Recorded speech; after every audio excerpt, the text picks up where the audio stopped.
I'm sorry, y'all. You're about to get a text from me. Welcome. It's time. Thank you for joining us. We're here. I'm David. And I'm Colin. We're here at TateFlight. Thank you all for being with us on TateFlight, our show, Facebook and YouTube. Greet the people, Colin. What's going on, everybody? This is your boy, Colin. I am absolutely excited to be in each and every one of you all's houses, cell phone, living rooms, cars, wherever you might be. Listen, we got a great discussion on today, and I'm looking forward to it. I want you to do me a favor. I want you to hear that share button. Hit that share button. Give us some hearts. Give us some thumbs up. And when you don't like something, give me a mad face. I ain't going to care. But, hey, at least I've seen it. All right? We want you to interact with us. We want you to have fun with us because we got a great show today, don't we, David? Yes, we got a great show today. My brothers is back. They are back, and we're going to get into it. Listen, I need you to like, share, or if they ain't got Facebook, tell them to go to YouTube and watch and comment. We can see their comment. I need everyone to engage, ask questions, engage. Let's make it fun, just like the last episode. Let's take it higher, and let's go higher in our natural life and higher in the Lord. Let's start over off with a word of prayer. Father, we thank you, we give you glory, we give you honor, and we give you praise. Let someone get saved, healed, delivered. Let someone get natural life, get better. In Jesus' name we pray. Amen. Amen. We give honor to both of our pastors. We give honor to all leadership that's joining us tonight. And so, listen, here we go. First segment again. Y'all know what we're going to do. Things you need to know. Hit it, Colin. Listen, things you need to know. Listen, in October, we got a great conference that's coming up. October the 3rd is Servants in Sessions. All right. This is hosted by Elder C.T. Honey Jr. He's also one of the panelists that is going to be with us tonight. There are some great people that's going to be on this panel. A lot of these people that I know and a lot of these people that I respect. People like Bishop Doral Scott, people like Bishop James Williams, Pastor Eric Thomas. Look at here. You got Pastor Jason Mosley, and then you got Pastor Jeremy Mosley, Evangelist Jackie Johnson, and so many others is going to be able to be a part of this. Pastor Rochelle Chapman. She's a phenomenal woman, phenomenal preacher as well. It's going to be absolutely phenomenal. It's going to be October the 3rd. It's going to be online, if I'm not mistaken, and it's going to be absolutely wonderful. So we want you to be a part of that. David? Yeah, things you need to know. Listen, my church, on behalf of Bishop Grady Walker, on July 11th, the first 125 people E-course, Riverwood, Southwest Detroit. I need you to get on 19th Street in the Heights and stay in your cars. We're going to feed the community. We're going to feed you on behalf of our pastor, Bishop Grady Walker, and the Memorial Tabernacle Church. You ought to be there. Tell everybody, all my friends and connections out of town, please tell. If you know anybody in the Detroit area, tell them to get down to E-course and let's feed them. Let's bless the community, and you ought to be there. And we're going to feed you and bless you in Jesus' name. And we give honor to everybody. Again, press like, share, start a watch party. Let's get excited tonight. Engage. Press the heart button. Press the like button. So we're going to bring our panelists on. We're going to get started because it's going to get good. Listen, the first one that's coming to us is Elder Carlton Honey. He's coming to us. His pastor is Pastor Bishop Doral Scott. His pastor with the big smile, my man. That's my man. That's my co-worker. That's my brother. He's here to dialogue and get us in trouble. Yep, that's my name. Introduce our next panelist, Carlton. Colin. Sorry. Our next panelist is a great man of God. He is from South Carolina? New Jersey. Yep, got that totally wrong. He is from New Jersey. He's my friend and my brother. His name is Moses Parker. What's going on, Mr. Parker? What's going on, fellas? How's everybody tonight, man? Man, we're doing well. I see that black shirt. I like it. Yeah, before we get started, everybody's looking clean. Listen, my brother Daryl is coming on. He's having some difficulties, but he's gonna be on the way. But before we get into it, everybody press the heart button for this right here. My wife Justina Tate and my brother Moses Parker have their master's degree. Let's celebrate them. Both of them have graduated with their master's degree. I'm so proud of both of them. My wife Justina Tate and my brother Moses Parker. Come on, press the heart button for them and their master's degree. Yeah, I definitely want to say congratulations to you Yes. both. Thank you. I saw how hard Justina has worked over the years to get this master's degree, and I'm excited for it, and I'm excited for Moses Parker. Hey, Moses, tell us what you get your master's degree in. So I did my master's degree in organizational leadership with a concentration on sense of belonging, the relationship between sense of belonging and engagement in church or with church congregants. So my degree is pretty broad. As my journey was really unique. My program was a 12-month program that started in 2013, and somehow I'm just finishing it up.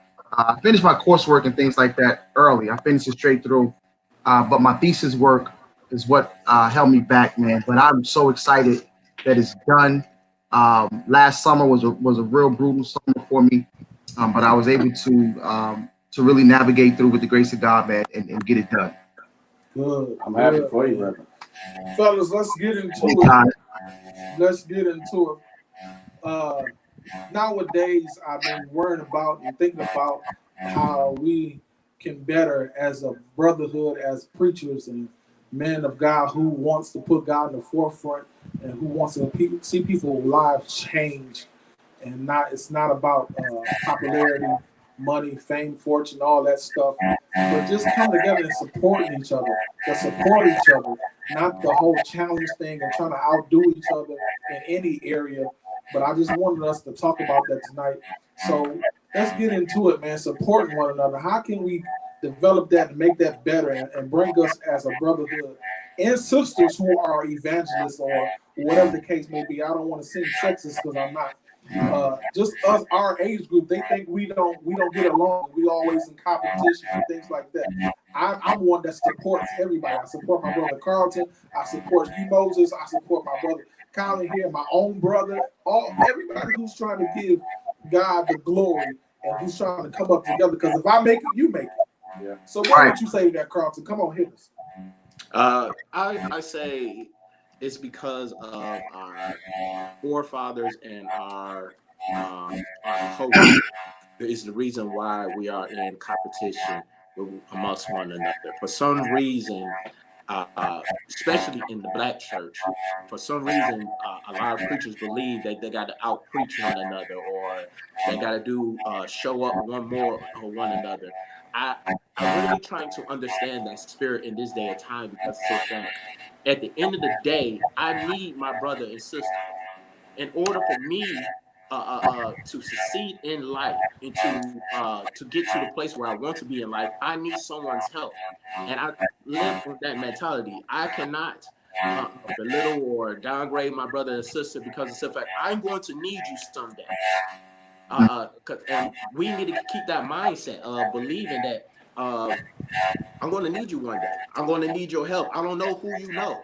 Detroit, I believe, I'm just going to say Detroit. Detroit is a very small city. Yeah. Everyone knows somebody that's know you.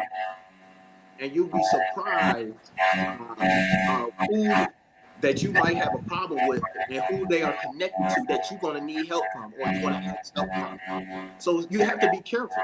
You have to be careful of what you say about the brother and sister. So I just treat it as, I just love my brother and sister. And if I feel like if there's something going on, I'm going to come to you and pull you to the side and talk to you. Good.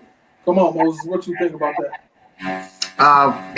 This is my take, man, and I 100% agree with Elder Honey, man, or I don't know if we call him Honey. I don't know if I want to call him Honey.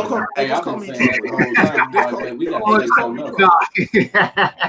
I think one of the things, man, is I call it ministry insecurities, and I think what happens is we only begin to compete when we're insecure in with who we are or who we develop to be.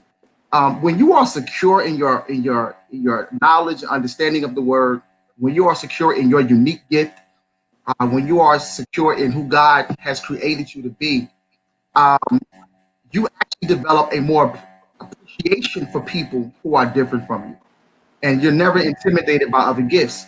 I'm surrounded and challenged by. I'm surrounded by some great preachers out here in Jersey, man. We got some great preachers, and a lot of them, their styles are different. Their styles are different. and you learn to appreciate them. And so what I kind of I always look at situations like that, coming from a place of insecurity, coming from a place of not really being comfortable with who you've developed or who you become as a preacher, minister in ministry. Because Dave, I'm like you. I want to share my platform. Yeah. If, Yeah. when I go to churches and preach, whenever my boys or one of my brothers in Christ they visit, I shout them out. Yes. Yes. I want that church to experience that ministry that gift. Yes, Yeah. man. Right? Yes. That's just the type of person I am. If they never call me back to preach again, but they've called you back to preach 3 times, I'm okay with that. Mm-hmm. And so I believe it stems from insecurities, man. When people not really being comfortable with who they are and confident. Mm-hmm. Yeah, I totally agree because insecurities in the church is running rapid. That is Uh-huh. one deadly spirit that's in the church, especially in the Black church culture, because insecurity, church, just put it like this, church is the only place where a person with a non-degree can be a superstar. Or they can be nobody anywhere else in the world. But Mm-hmm. the top, like you said, a superstar. They're no, in their secular career, Yeah, Mm-hmm. in their families, they're not. right. In their communities, they're not. But when they come to church, they can literally be the big chief, and sometimes that position or title becomes their identity. Yeah, And you can yeah, always tell that individual who rides their title in the church for as a place of identity and confidence and status. And so yeah, I agree, man. The church is that one place you can be nobody anywhere else, and then come to church and be the head honcho. the head honcho, but Yeah, but have no type of status whatsoever Mm-hmm. in the marketplace. Don't right. have no status in the community which they should be serving in, but they are the superstar in Mm-hmm. their local churches, and Yeah, that is something that is dangerous that we need to address, especially among the our preachers our age group, because the Mm-hmm. simple fact a lot of them, I would hate to say this, but a lot of them are suffering from spiritual hurt that they have been dealt with as Mm-hmm. far yeah, as from their spiritual parents, from their natural parents. And so they created this insecurity or this security blanket of, okay, so people validate, they love how I preach. So I got to go and prove myself. And then I got to tear other people down to get where I need to get. Or I got to or go talk to Elder David and say, hey, Doc, put me on your show. Doc, Right. put me on the show. You need me over there. So you need me to come and preach for you. No, God will send you. God will mhm, create the platform for you. When it's your season, God will create that platform for you. And absolutely. you got to Yes. wait for it. You have to wait for it. Mm-hmm. My Yeah, mom and dad, they preached to me, man. Treat everybody the same and treat everybody where you want to go. Yeah. Treat everybody the same and be right, do right by them as God give it to you. Even if they do wrong to you, you do right by them. you're You treat right. everybody the same on the same level and where you want to go. And my sister Lynn, and I know she's watching, she taught me present yourself how you want to go. Because Yeah. people are going to perceive you as you perceive them. Yeah. So if you want to go high, you gotta walk like you got. It ain't being arrogant. It ain't being none of that. But I walk like that, so I expect me and my brothers to walk like that. I'm not gonna put Chucky up here and Carlton down here. No, we all up here. In my eyes. Come on, Colin. What you got to say about this? I think when you deal with the aspect of support, we need to define what support really looks like. Because support looks different to other people from what it looks like to you. One person might look at support and say support is dropping whatever you're doing to make sure that I'm at your event. I'm giving. I'm helping in the background. Yada yada yada. Another person might say that my support looks like me just showing up. Another person might say that my support looks like me doing whatever it is that I was asked to do on the program, whether it be singing, preaching, moderating, raising of the offering. So I think it's relative to the person that you're dealing with. when it comes down to the aspect of support. And we have to understand, just like people in seasons, because you got people that's in your life for different seasons. They got people that's in your life that actually have a certain level of support. Everybody is not going to support you like you support them. Yeah. I've learned that throughout my 15 years, 16 years doing this. Everybody is not going to support you like you support them. They're not going to deal with you the same way you deal with them. Right. And so Right. I think sometimes we can't be offended when the support of somebody else doesn't look like the same support that you gave that individual, because their level of support may not be the understanding of their level of support may not be the same as yours. And I think that's okay. And I think when you put that in context of saying to yourself, I thank God for everybody that was able to do something for me, then we will have a lot less people being irritated, a lot less people being offended, and a lot less people being standoffish on supporting each other. Now, that does not go to say that there are some people that just won't support you at all, no matter what you do for somebody else. There's somebody in my life right now that when they call, I show up. But I know not to call them because they're not coming. I get it. I understand it. I understand the place that I might be in. And I understand this too, that sometimes people are not capable of supporting you on the level that you're on. So you got to understand the level of the person that you're looking for support from. If they're not able to actually help sustain where you are, then you really don't need their support, because they can't help you. My mom and dad always taught me that when it comes down to hanging around people, you always want to hang upwards. So you want to hang around the people that you want to be like. And hopefully they decide to grab hold to you and move you forward and bring you along for the journey. I get it. There are some pastors that they'll say, hey, I need you to be here this day.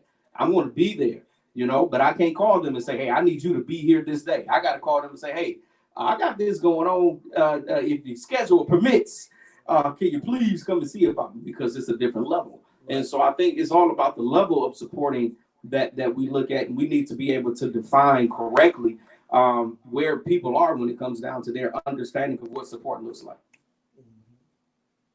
Yeah.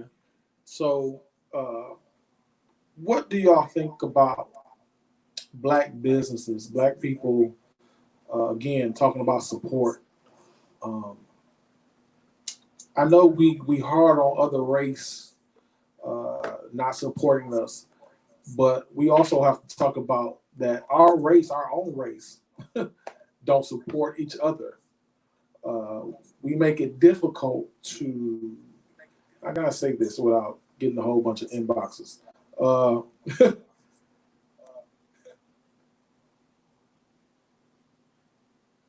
Putting us on different levels because one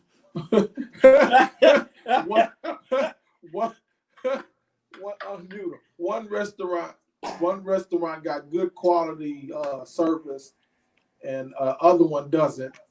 But that junkyard restaurant got good food, and the high quality restaurant is okay. And so, but we put all of us in the same category. How do we answer to that? Who you want to go first? I don't. Anybody. I'll jump on this one, man. So I put up a post a couple of weeks ago, and one of my good friends had a little issue with it. But here's what my post said: we are entering into a unique time where we're going to see a boom in Black business. However, no one is obligated to support your Black business, right? Just because you are a Black business. We have a responsibility to provide quality products, services, and processes, right? Quality product, services, and processes. We have a responsibility to give people quality. Now, this doesn't mean that Black businesses aren't quality, but what, like you said, Tate, you said that somebody might have great food but poor service. Yeah. Someone else may have poor food but great service. So the idea is, how do I bring my business up to have great service and great food?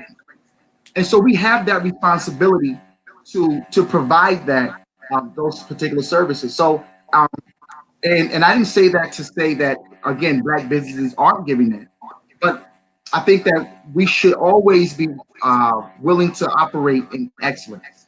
Um, and so I think it's a critical point, as we're again going to see a boom in black businesses, that we are providing, again, great products, great services, and great processes, and in that we want to compete. The other part to that is, we have to stop looking for the people that know us to support us. We just talked about support. Yeah. My business is not your business. Anytime you are upset because the people around you are not supporting you, then you really don't have that much confidence in your business. Yeah. Because my business is not for my circle. They may be a part and they may not. But I'm over here in Jersey. There's somebody in Colorado that I want to service. Absolutely.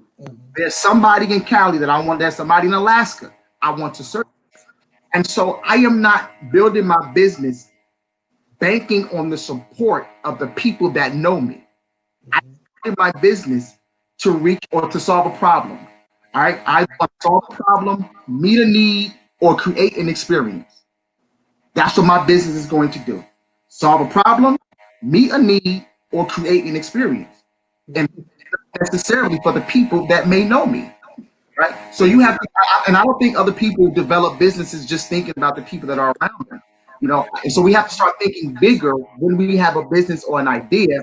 We have to start thinking up bigger, like out of the pocket, and come out of our small circles. People that do well in business have a very broad scope of who they want to service. And my black business is just not for the black dollar. I want everybody's money. So I think that's just one perspective that I have when it comes. I have several when it comes to black, business in general. But that's just one of the things that I like to look at when I'm talking about business and when I'm working with small businesses. This shirt I have on right now, my little bro probably won't. It's called Life Brand. It's a startup company. I'm giving him a shout out. Great quality, but I've been working with him on the back end on production and how to formulate the company and things like that. And that's one of the things I'm pressing to him, and he's doing a great job at it. And so this is what I do when I'm talking to small businesses. There are a lot of things I like to talk about, but this is pretty much what I'm doing.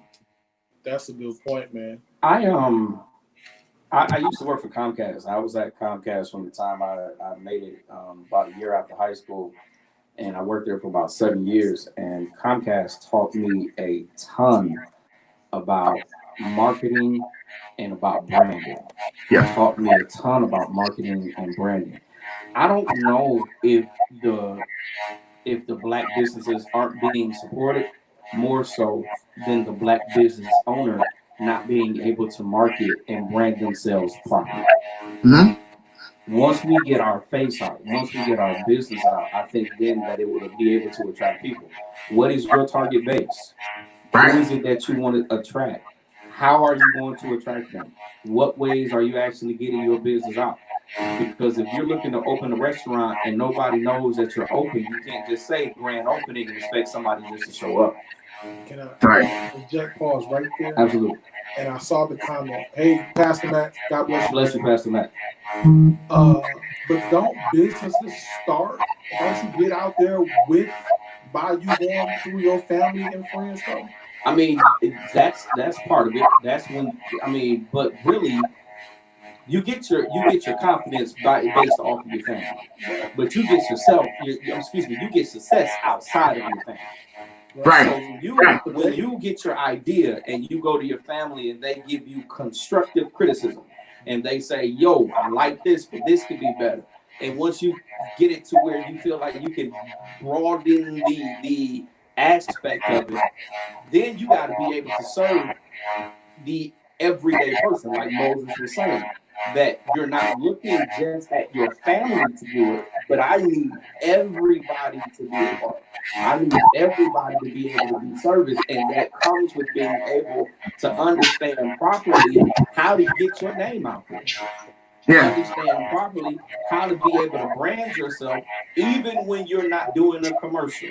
So wearing that t-shirt outside, being able to have something on your car, wearing a hat, having your kids wear paraphernalia of the company, seeing things, because visual sight is how people really get a hold to you. Ask politicians who really been getting elected not because of the fact that they've done anything, but because people recognize their name on the ballot.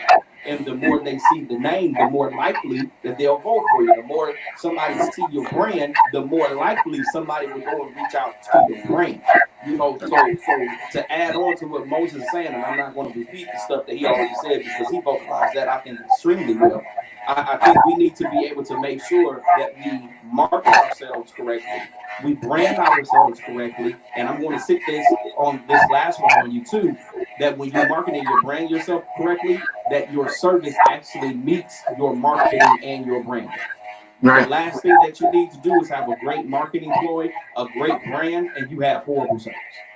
Yeah. Mm-hmm. You know, so all of those things, and that's just not for black businesses, that's for businesses in general. Business in general. Yeah, this is all of this applies to business in general, and Elder, and it's just we're talking about the market of black business, but it's a business practice. Yeah. Again, with my studies, I had to do a lot of research on companies and business and organizational behaviors and vision, missions, and all this type of good stuff. And so over the years, this is what I've been doing a lot of. And the other thing that you hit on when you talk about marketing and getting your name out there, the thing is that sometimes we have to be willing to pay people for their services. So if you have a business and your business is a restaurant and you don't know how to market, then you may have to hire a marketing person. Yeah. If you're not a social media person, you may have to hire a social media person. You may have to hire a consultant. And so I think that what happens is we feel like if we're not doing it all alone, then we're not bossing up or we're not successful. When you look at and study any company, any Fortune 500 company, you will discover that they did not do it alone. They had an advisory board, they had a team. So anybody's success is not alone. So we can't be afraid to create a team that understands our vision, who can share our vision and help us execute that vision in order for us to be successful within that business. And it does not make you or your idea weak. Sometimes we're scared to share ideas with people because we're afraid they're going to take it and run with it.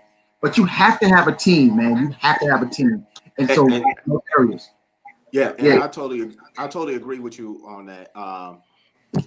But this is something that I would like to say about this, because I believe that the black businesses is in these three different phases. The black business is always in a reactive phase. It's always in a reactive phase. It's never about a proactive mindset when it comes to black businesses. It's always reactive. Like, I got to react to this. I got to react to that. If something happened in the kitchen, or I'm just saying, a person who has a restaurant, something happened in the kitchen, I got to react. But never had a proactive plan or a support team, like we all say. I totally agree with a good support team. Like, what's the difference between a J. Alexander's and a restaurant called Sloppy Chops? A J. Alexander's. Hold on, you're laughing, but I'm just serious. They even know what I'm talking about. So, what's the difference between the two is that one, J. Alexander has a great marketing plan, and he has a team. Yeah. They have a team of people who is specifically that's their specialty in that field, in marketing, in branding, in financial consulting, budgeting, all that. They have specific teams. But a place called Sloppy Chops. First of all, I'm slew out to Sloppy Chops because that's a great restaurant in Detroit, right there on 6 Mile. Support them. Anyway, yes, sir, they got some great lamb chops. Go get them. Go get them. They do.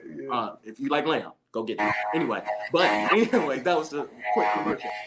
Anyway, but that restaurant, that man had to work from the ground up, and he had to go find other people who knew how to make sure to brand his food correctly the way he wanted. But it took him 20 years to understand that. And that's why I'm afraid when it comes to the Black businesses, we always in a reactive phase. We don't have no proactive vision or tasks in place to make us advance and be like a Jay Alexander, to be like a Ruth's Chris, to be like a Fleming's or another type of chain of restaurant. A lot of us, it's too many good Black cooks out here. I'm just using cooks for this example, to not have their own supply chain or food chain out here. We know too many. Why Pally Bell is the only person who has the sweet potato pie. My grandma can make some sweet potato pie. Okay, better than Pally my grandma Bell. can make some peach cobbler. You know, I need to put some brand. I need a brand that. I need a brand that. I need a brand that. But that's the same time. What I'm saying is we need to come together and support one another. Yeah. And then honestly, this is what the problem is. I guess is insecurity in a lot of business owners. There is a lot of insecurity and there is a lot of trust issues. A lot of people who have a lot of trust issues.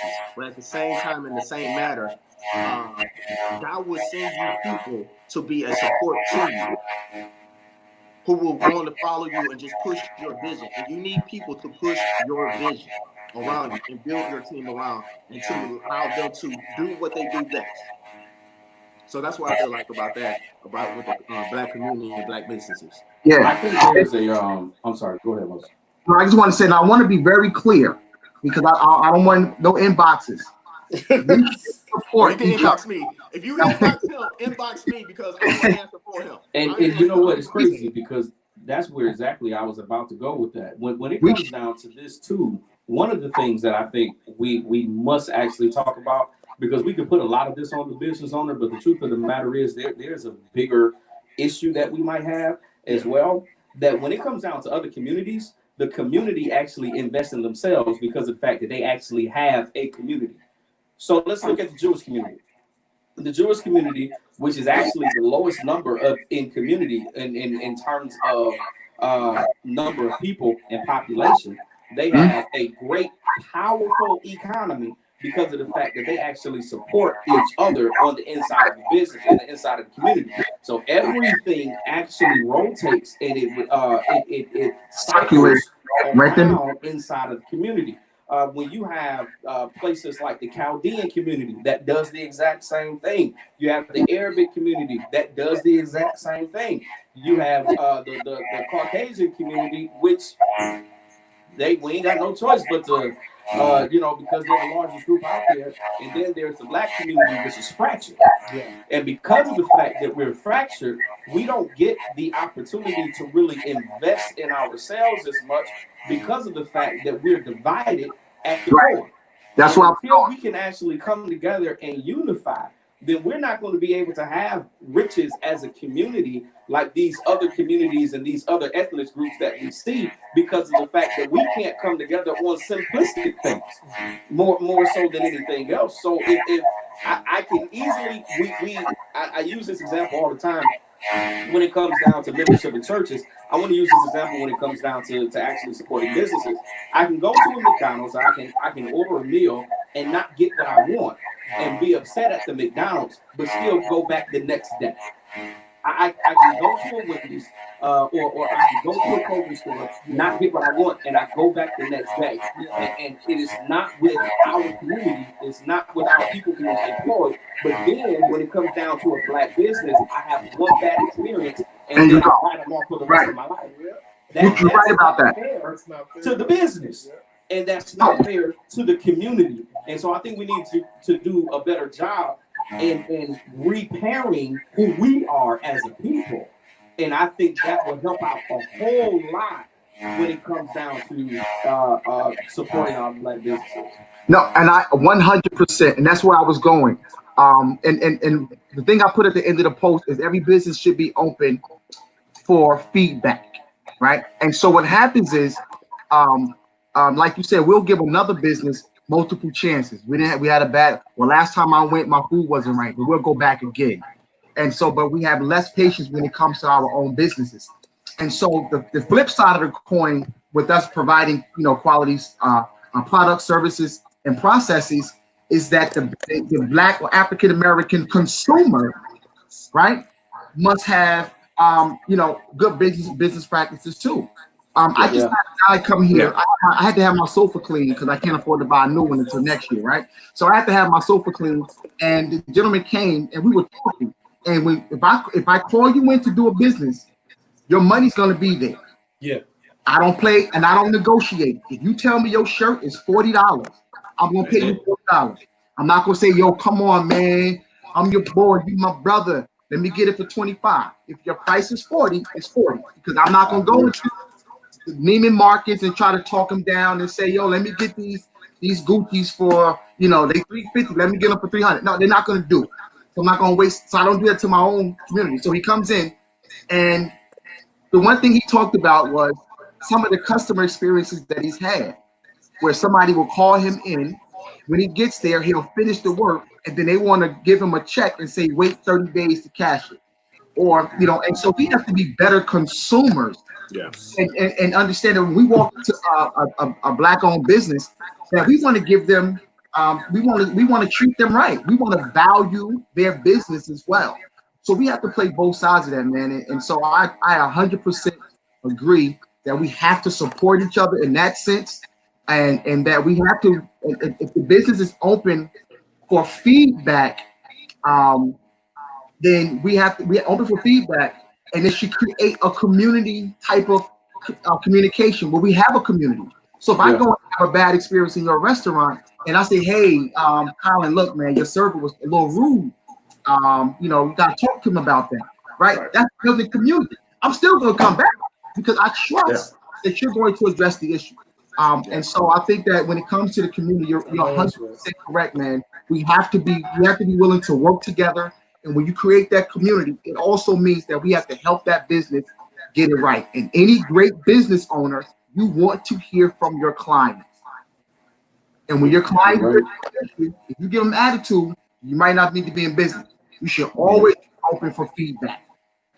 I don't know that's right because we had a situation here in Detroit with Popeyes on the east side, but I stood with the Popeyes out there, out there 7 miles, man. Did he just I pass used out? to eat fast food. He pass Man. out? Ain't And nothing you tell me used to away eat from fast food. What do you I don't eat it no more Oh, when? since the pandemic. Mosley. You see how they are? We have fun and spiritual on here on TateFlight. Get involved. Listen, I need you to share and like. Tell people, text people, get on YouTube because this next question we're gonna pop up. I gotta pop this next question up on ours. Come on, by my father. We about to really get into it. Here, I'm gonna read the question. COVID-19 is the problem at hand. How do you all suggest the church handle it? Who want to go first? I'll start. Bless you, Superintendent Taylor. I see you. Thank you. Bless you, Superintendent. So I think the church at large, I believe, has been doing a very great job in handling its members throughout the community. I know I can talk about me being a member of the Church of God in Christ, who our denomination was hit with many of deaths. We've had bishops to die, we've had pastors to die, we've had members and elders and lay people to pass away. You know what I'm saying? And it's definitely surpassed the number of 100 in a very short time span. And our leader, Bishop Charles E. Blake, put out the mandate that we're not coming together. And then after he put out the mandate about not coming together, what he did was he had a team put together strategies to make sure that congregations were able to hold services through means of social media, through means of conference calling. They put out the word on this is how we want you to conduct your services as opposed to actually coming into the building, because the actual church building is an incubator for disease. It's an incubator for sickness and things of that nature because it's an enclosed space. It's not open. And so everybody is close together. And if one person comes in infected, then that can affect the masses, as we know concerning this disease. So the first thing that I believe that the church has to do is be able to protect the people that it's serving. The church has to be able to protect the people that we serve. If we have a leader that's out there that's saying that I'm still going to hold services even though we're in the middle of this problem, in the middle of this pandemic, then I'm questioning the type of leadership skills that you have. Are you really in it because of the fact that you love the people, or are you in it because you don't want your finances to go down? You don't want your membership to go down. You don't want your people to supposedly be scattered. I'm questioning your motives, because if we as leaders are to serve and are to be the one who serves, then we can't then serve and then say I'm trying to gain at the same time. We got to think about the people that's following us. And I think our Bishop Charles Blake actually did that. And he's continuing to do that. And I thank him, and I thank all of the pastors subsequently that actually follow his leadership in order to do that. I think we're doing the best that we can with what we have. Are there some churches that could be doing more? Are there some pastors that could be doing better? Absolutely. But in this season, it's not the time to criticize any leader. It's not the time to criticize any church. The only thing that we can do is that when we see our brother or our sister that can have multiple, that can have areas of opportunity, then we give them the areas of opportunity that they can improve in, and prayerfully they take it. But I think the church is doing what they can do in the situation that's being presented to them. Come on. Okay, I'm gonna have to be troubled real quick. I believe in this season during this pandemic, a lot of shepherds have to learn how to shepherd all over again. This was a season where a lot of pastors had to go out and be pastors. Now you off the pulpit, now you got to reach out to that member and make sure that member is okay. You got to talk to them. You got to see what they need. You got to find out what they are in need of and what is their necessities. During this pandemic, a lot of leadership had to learn how they handle people, because this is the season where you got to handle God's people so carefully, because it's so fact they are on the edge where they're about to snap or lose it all. So in this season, during the course of this pandemic, you've seen a lot of pastors being real pastors, not just every Sunday pastor or anything like that, but they actually been out there and making those phone calls. They made sure their membership has been getting in contact. They making sure that their membership, the congregation is making sure they having food in their house, and making sure they're getting their lights and gas bill, their necessities being helped in all those other areas, trying to gather other resources and bring it to their congregation. Now the pastor is out there being the servant and being the lead servant in this season. And now you see a change, and the mindset of the church has changed now.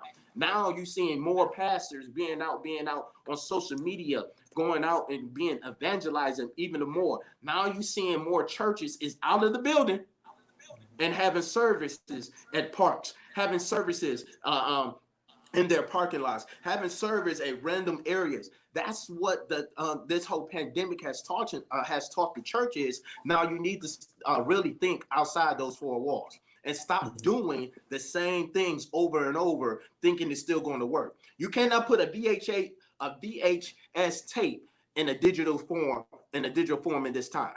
Yeah, it's not going to work. Yeah, An 8-track is not going to work in this season. So a lot of pastors have been handling this COVID-19 and this pandemic and using it as a teaching and a learning curve, and changing the atmosphere and changing the environment of how the church is going to be going forward. Wow. I'm not going to say too much on this subject. I'm going to let y'all have this. Say something. Say something, man. I'm in a different place.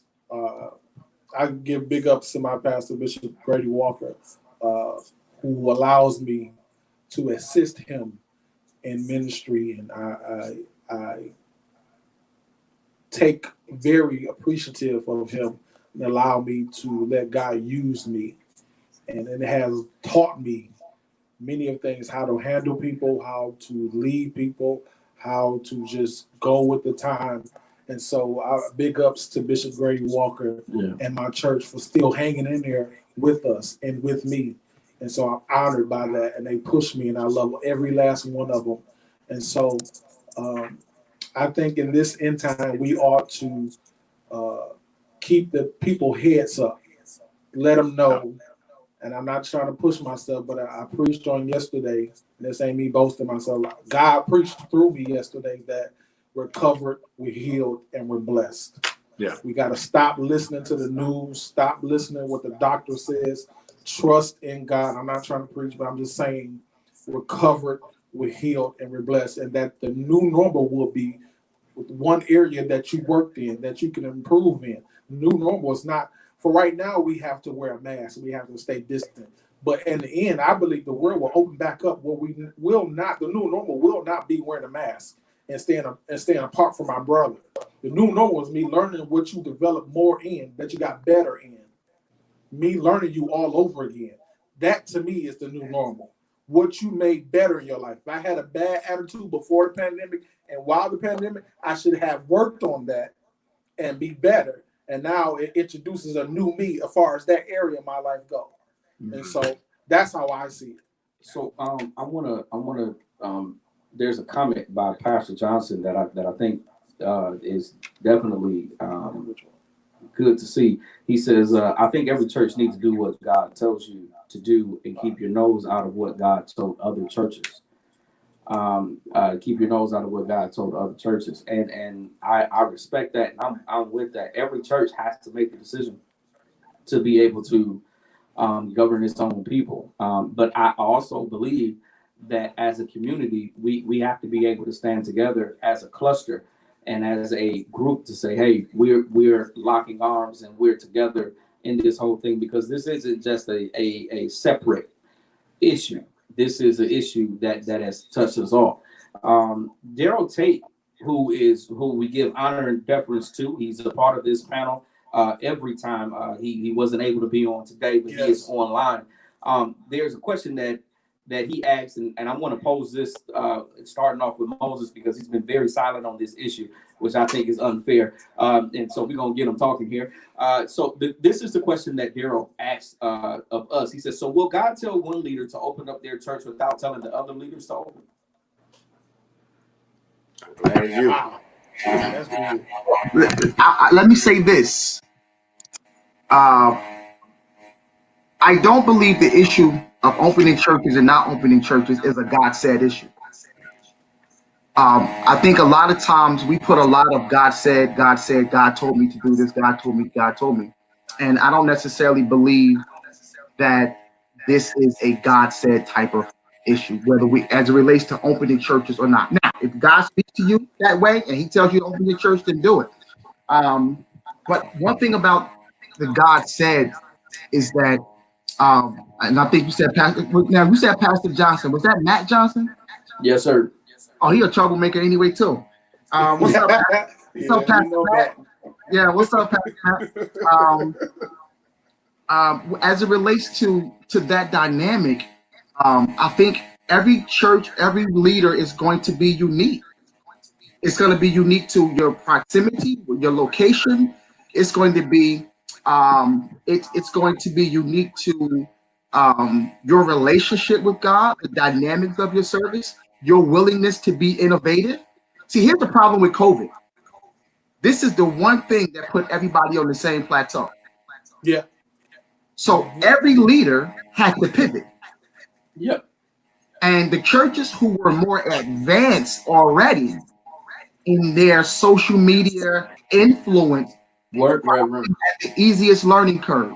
Work, Reverend.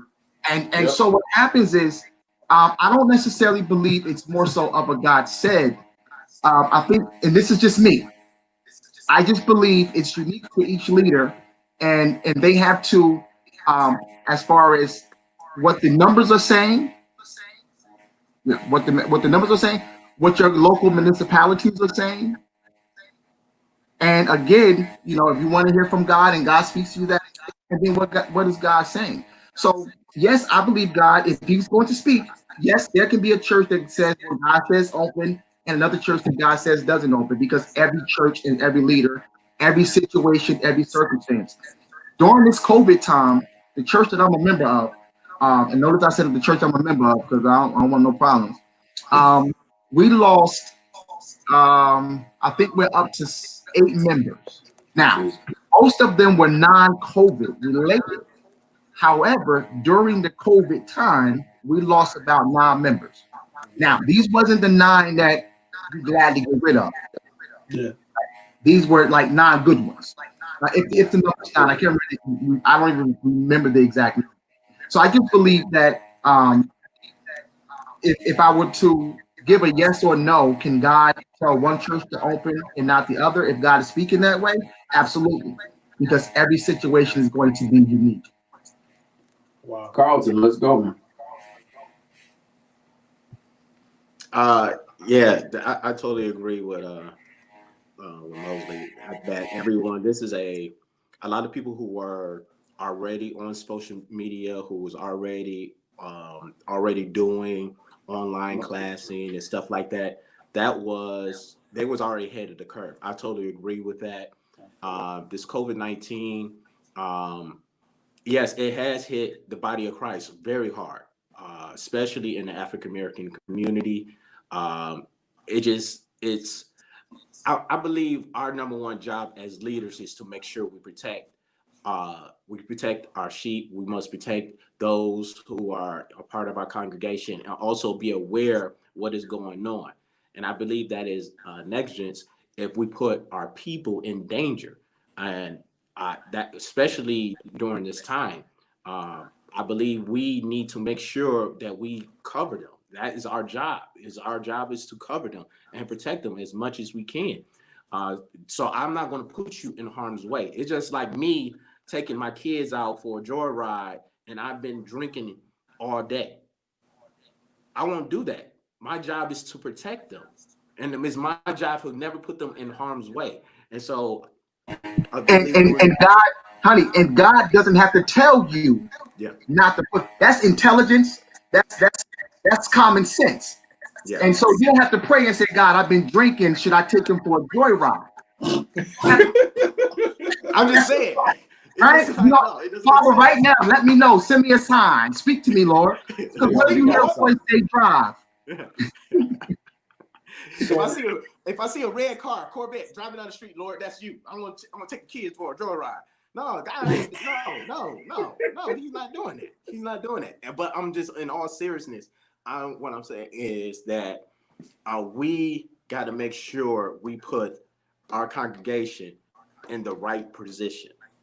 If God tells you to go ahead, go back in your building, just make sure you have the right.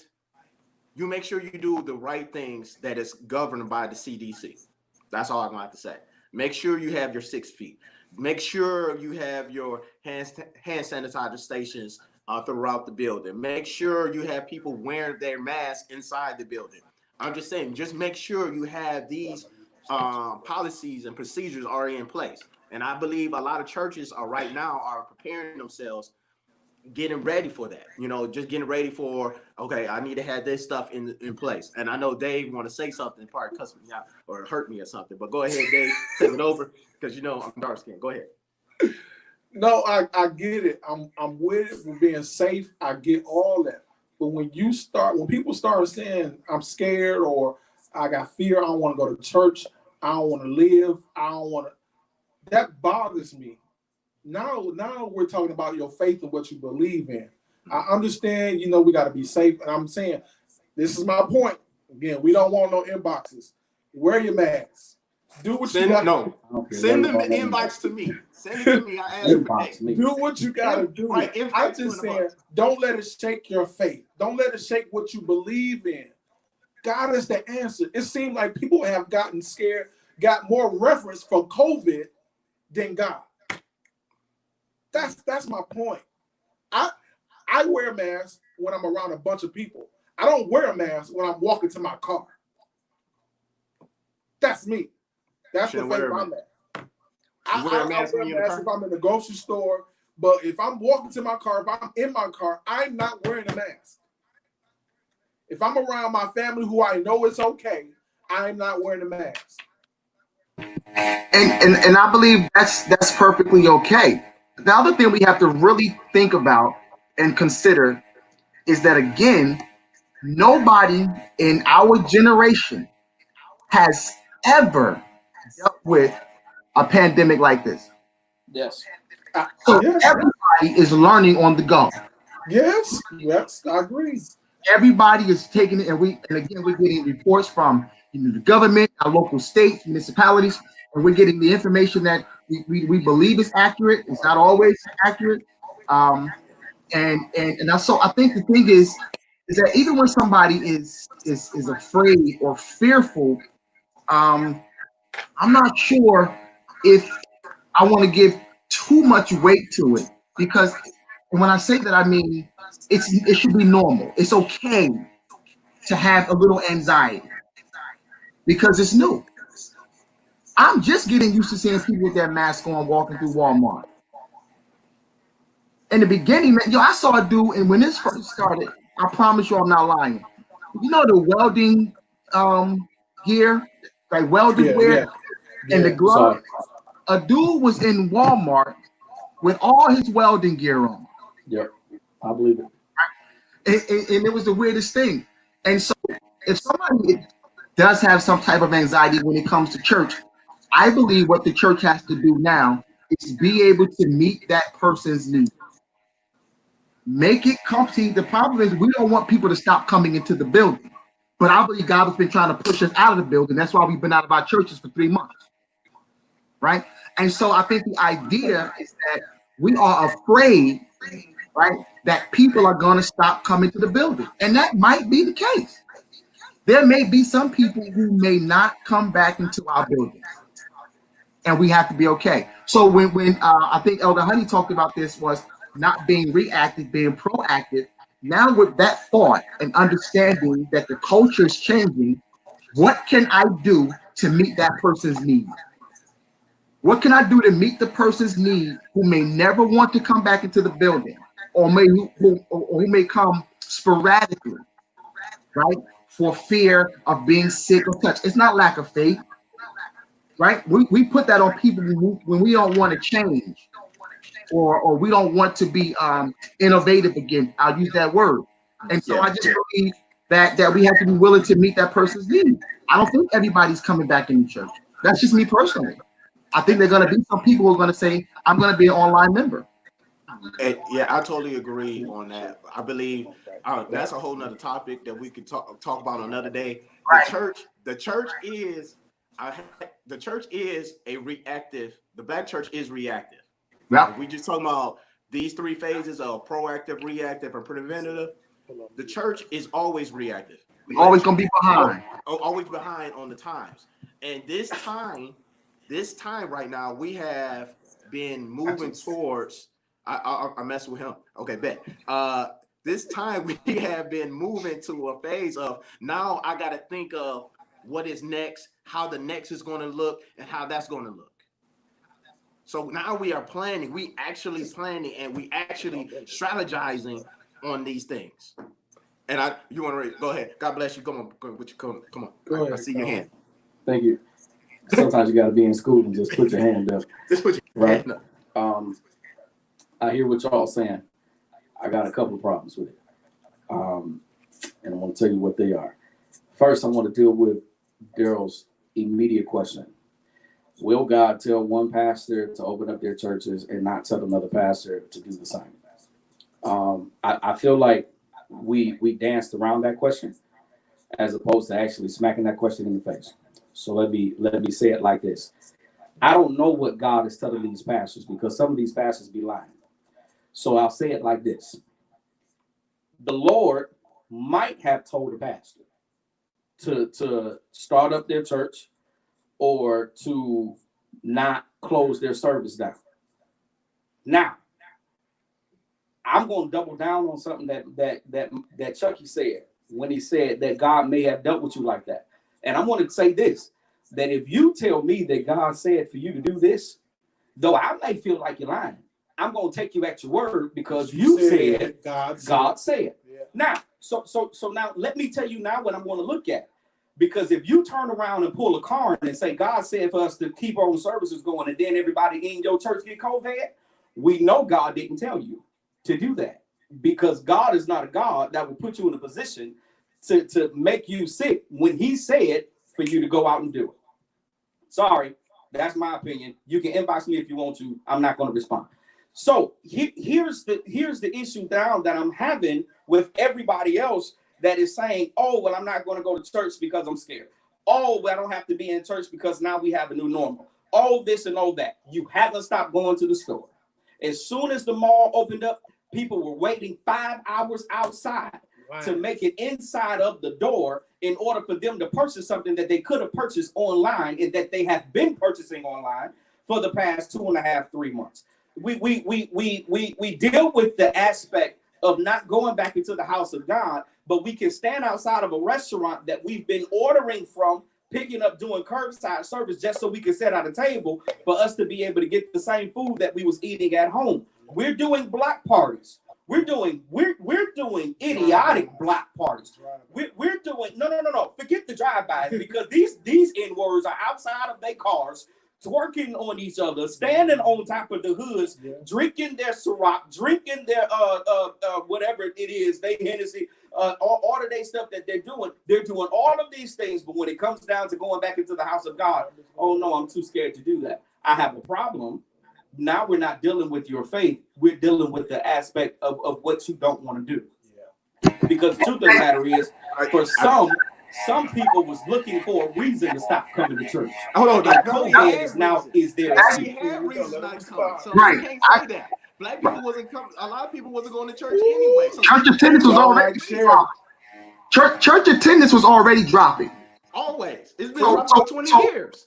So and we can, that's a whole nother topic. We can talk about why church attendance is dropping. That's another conversation we can have. The point I was making was with the people not coming back, I'm talking about the ones, I'm not talking about the people who are already on the fence. What I'm saying is that I believe that there's going to be a number, whether it's small or large, there's going to be a small number, perhaps, of people who are not going to feel as comfortable coming back to churches right now. Wow. And so we're going to have to be able to, you know what I told somebody your number one ministry is going to be now? It ain't going to be your music ministry necessarily. Right. It ain't going to be your food ministry. It's going to be your audio visual and your social media ministry. Number one. That's being proactive. What is going to be the mindset of the culture? What needs will I have to meet? I'm not saying I'm going to church, because like I told y'all in our first meeting, I can't wait for me a good old A-flat praise break. I'm ready. My is ready. It's polished and it's ready. What I'm saying is there are some working on it. I've been working on it. He was in the mirror. He was in the mirror. And I think we have to be okay again, because that was the reason God allowed us to be pushed in our church building. So we can't expect to go back to what it was. And I'm not necessarily speaking about the people who were on the fence, looking for an excuse not to go to church, mad at their pastor because they didn't get a chance. I'm not mad because you didn't get a position. You know, I'm not talking about that population. I'm saying legitimate people who have a legitimate concern, who says, as of right now, I'm still going to stay in. I'm still going to stay home and I'll worship. And in Jersey, I don't know what it is out in your area, but in Jersey, we can only have up to 50 people in our church buildings right now inside. I feel that's the same way here. It's the same thing. And so, you know, and so I'm that's 100 here. It's 100 here. Oh, it's 100. So it may go up this week with us, but it was 50 the last couple of weeks. So, and that makes the third worst and the third best. So yeah. Okay. So that's the point. You know, again, I know there's some people who are always trying to find a way to leave church. That's a whole nother topic. But as it relates to COVID, I just believe that as people try to process again, everybody's emotional and psychological thresholds are different. You know, and I'm with that. I'm not mad at that at all. I agree 100% with the aspect that, and I've been on record in saying that the church has a responsibility now to actually change how we evangelize, and we have to use the audio video ministries, that we have to use the social media platforms in order to get the word of God out. When before we was just saying these folk need to come to church. Now, what the point that I was making and saying what I was saying is dealing with the people that has the excuses. Yeah. And the truth of the matter is, I get that there are some legitimate old people that are saying that they're going to stay inside. And for those old people, I'm saying you should stay inside, because I put it on record as well that this is now a young man's fight. This is now a young woman's fight. We have to be the ones that goes out of our house and say we're going to keep this thing going. Mom and dad then did this already. Granny and grandpa done this already. It's time. It's my turn. It's my turn to take the baton and keep on running. I can't do like the Chinese ladies did a couple of years ago and drop the baton, and then they got to go all the way back to the starting point and they lost the whole race. I can't do that. I got to pick up the baton and I have to keep on going. The issue that I have is that the ones who are purposely not taking the baton and running with it, I have a problem with. If you can do everything else in your life, you can come back to church, because it is a necessity for our generation to show up. If nobody comes to the building, who's going to run the audio and video? If nobody shows up to the building, how are we going to be able to put on a production so the people who can't come to church legitimately can be able to feel like they're in church? How can we do that? And even in the COVID situation that we're in right now, there is an aspect of our service. There's an aspect of our coming together and our production that we don't have, and we feel it. We feel the fact that we don't have a choir. We feel the fact that we don't have a praise tape. We feel the fact that we haven't been able to take communion. We feel those things. So it's going to take us coming back into the building. And I don't care whether you're coming back to the building is officially outside for the summer months, you know what I'm saying, and doing minimal shifts of people in the winter months. I don't care how it looks. I don't care how it looks, but we got to get back inside, because there has to be a sense of normality to be able to come back and say, yo, we still have to put on. I'm saying the word production. I want you all to understand what I know. I'm sure that the panel understands what I mean when I say production, but I want everybody to understand, and Facebook land and everybody else, I'm not talking about just putting on the show like a movie. However, how we do our service, how we conduct our service, how we administer and administrate our service. That's what I mean when I say production. We have to be able to produce something that the people who legitimately cannot come out can still feel like they're receiving what they would be receiving if they was in the doors. We cannot do that if we legitimately stay home. Somebody has to be able to go in the inside of the building and keep saying, I'm going to do the work. That's what I meant by the comments that I was making. I believe they go hand in hand. We're going to need them both. Yeah. We're going to need social media, and we're going to need the building. And that's the thing, because we're going to have to develop new strategies. Yeah. Because look at this. We have to also remember that there are people out there who's never been to a church, who won't come to a church, but they will do it. I know people right now that do not go into a building, but they will tune into somebody's live stream every Sunday. Yeah, they will. And tithe. And tithe. And they will give. I don't know if I'm supposed to say this, but somebody reached out to my leader in another state and said, I've been watching your lives. I want to be a member of your church. Wow. Oh, wow. Wow. Yeah. I've been watching you live. No, it wasn't my church. I don't know who I was listening to said this. I can't move to strike, Your Honor. But it was said in the pulpit, man, come on, that a leader, a person from another state called the pastor and says, I've been watching your church services. I want to join your church. And so the point I mean, I want us to come back together. Listen, I'm a church boy. This is what I do. I want the church buildings to be full. But I also want us to understand that we cannot expect it to go back to what it was. We have to be, again, proactive in trying to understand the culture and the opportunity that lies before us. Because there's a great opportunity for harvest through our social media, our virtual Yes, experiences. it is. They're out there waiting to tune into your live one day. They won't go to church because they saw bad stuff, but they're gonna hear a word you preach, and they're gonna say, "Let me give this Jesus a chance." And so I think that this opportunity that we don't want to miss, because I don't want to miss the opportunity of what's outside the church doors, for the simple fact that where some of us we're so focused on getting back, and I think that's where the balance has to be. We're going to be needed. We're going to need people in. We're going to also need programs and production, I should say, that will allow us to reach people who may never come through those doors, but who may accept Christ. I'm with You know, that. so I think that's Pastor Matt, I'm sorry. Come on, Carlton. Can I read Pastor Matt Johnson's statement real quick? Go ahead. I'm just gonna read it, and then Carlton can take it. Pastor Johnson, who's been very vocal concerning this subject, can't read all of it, but he says that we're still doing outreach in person, feeding the homeless, praying with folks outside, distributing Bibles, and the whole works. Again, we mask up, sanitizer, but I refuse to let the threat of a sickness stop me or those connected to me from serving. He said in our chat that they have not closed down their doors, so they've never stopped coming together. And it seems like they're doing great, and I applaud you for the faith that you was able to have. And again, he's not saying that he's blaming any pastor for closing their doors. He's just saying that for his church, they didn't do that. Carlton, go ahead. I just want to touch this because I know that the hours has been spent very well. But I just want to hit. This has been a great conversation. I'm enjoying this. But I do want to touch this.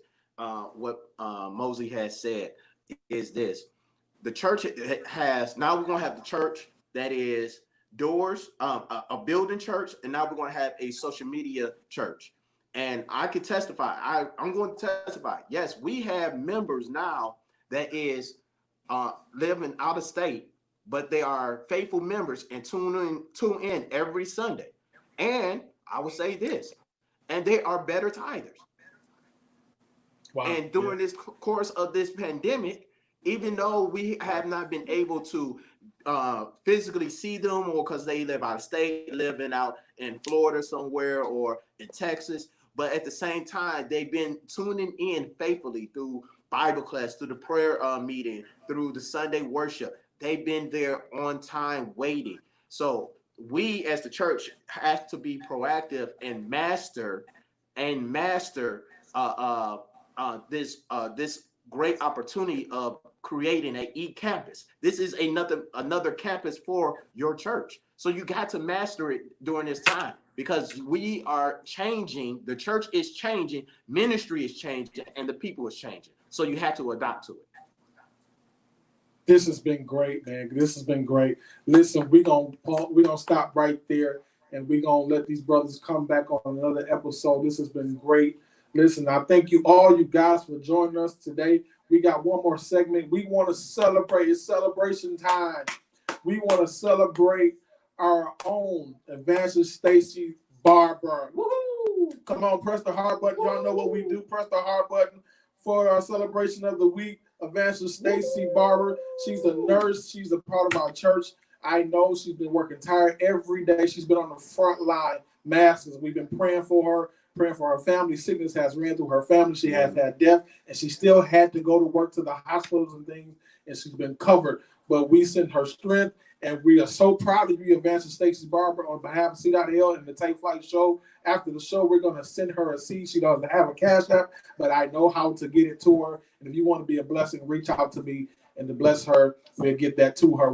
We celebrate you, Evangelist Stacy Barber. You want to say something, Colin? Yeah, and not only and do we just celebrate Evangelist Barber, but we also celebrate everybody that's been on the front lines, that's been at the hospitals, these doctors, these nurses, the CNAs, the RNA, all of these people who is continuously pressing on, police officers, dispatchers, EMS workers, firefighters, all of these people who has been able to press on and continuously work through their life potentially being in danger, them getting COVID-19 or any other form of sickness that they might come in contact with. We celebrate you as well. We want to thank you for everything that you do. We want to thank you for all of the things that you have been sacrificing and the nights that you had to work. I know there's a hospital in the state of Michigan who these people was working 24-hour shifts at one point.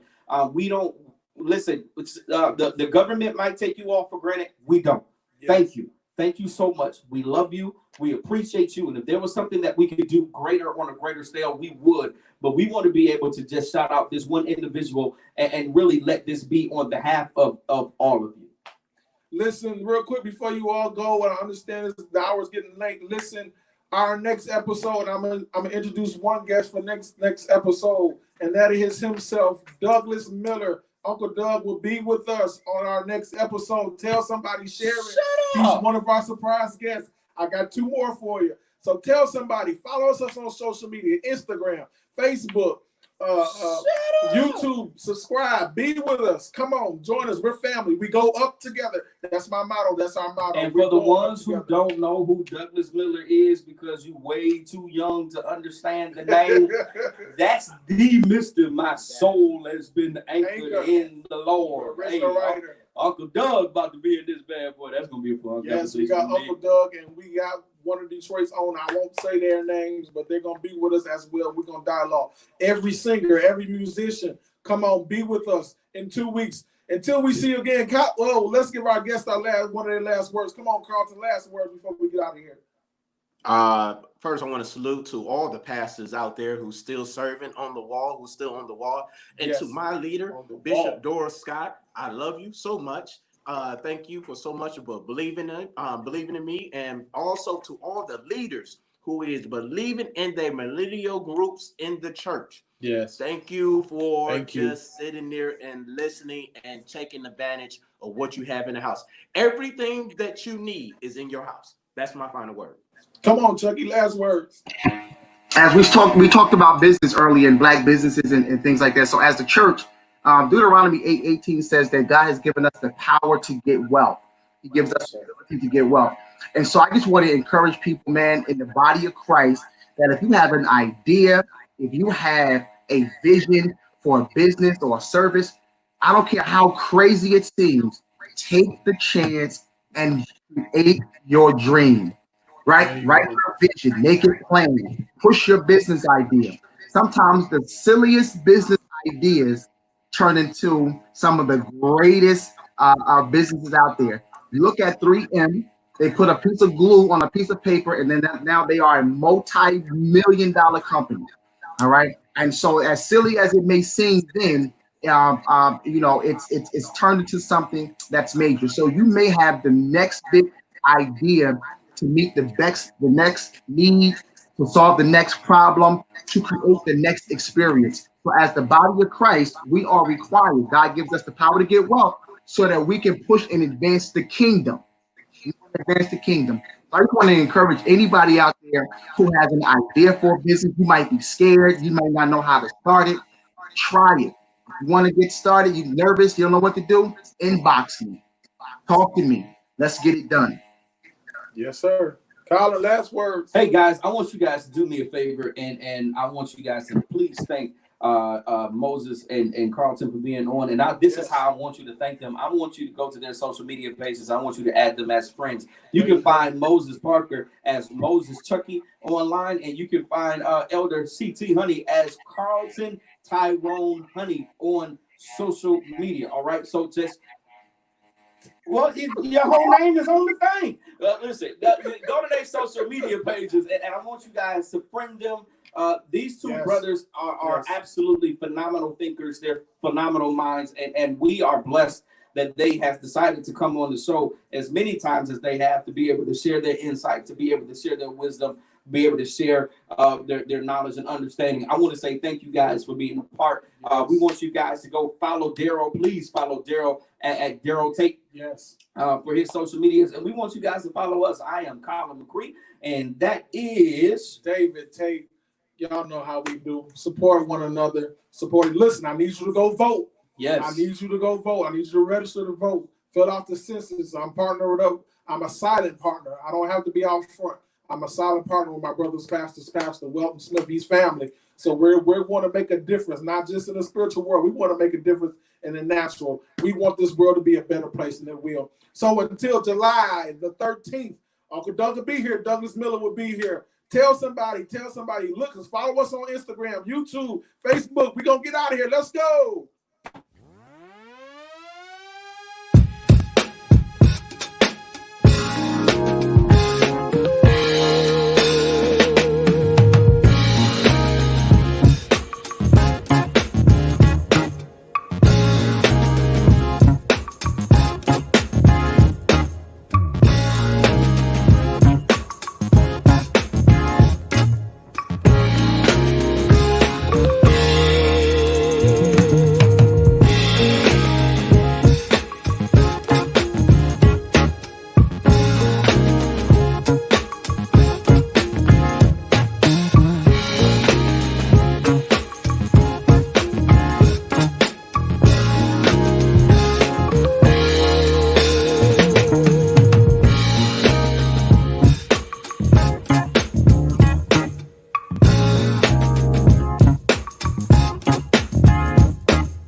Are we good?